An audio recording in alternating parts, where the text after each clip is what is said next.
asalaamaaleykum wa rahmatullahi taala wa barakaatuhu. mbokk yi seetaan seen rajo télévision Asfiyahi mi ngi dellu soit ak yow ci sa bind darsul yow mi sa bind darsul yow mi ba léegi mi ngi ak yow ci làmmiñ mu ne làmmiñ nag bu jubee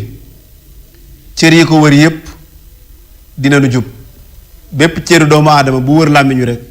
nee na cër boobu dina jub ñu jëlee si ku ñu wax abi Saïd ni jëlee nañ si Yonent bi sallallahu alayhi wa sallam mu ne nit ki bu xëyee moom doomu aadama cër yépp dañuy wax làmmiñ ni ko yow de dimbali nu rek tey boo jubee rek ñun ñépp danañu jub boo protéger sa bopp ñun ñépp dina am protection dañ naan ko yow làmmiñ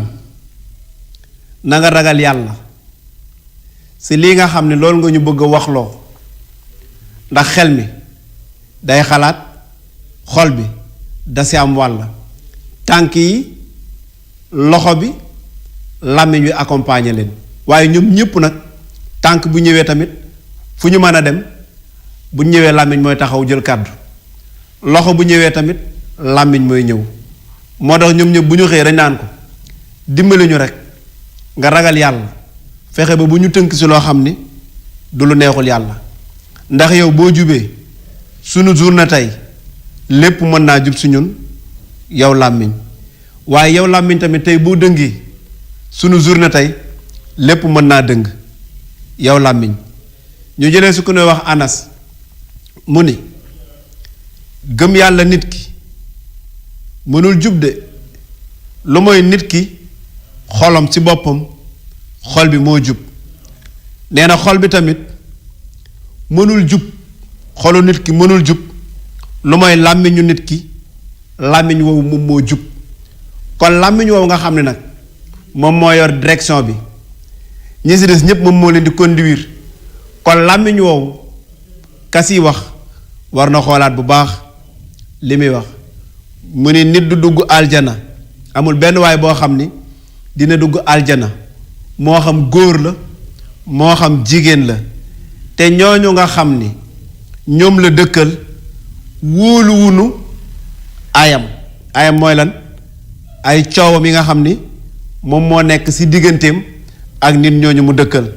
ndax bu dëkkeek ñoom bu rafetee làmmiñ wa bokk na sa waaye bu ñaawee tamit làmmiñ wa bokk na si làmmiñ nag mu ni mooy conduire yaramu doomu aadama ndax bu làmmiñ yu jubee rek cër yépp bu si nekk rek bu ñëwee dafay daal di jub kon nag ñu góorgóorluwaat bu baax bàyyiwaat xel bu baax si sunu làmmiñ yi li nu siy génnee ak ki nga xam ni foofu lañ koy génnee ak kiñ koy wax ndax loolu làmmiñ wa di wax dëgg la ndax yow moomu di ko wax tamit yow yaa ko war a wax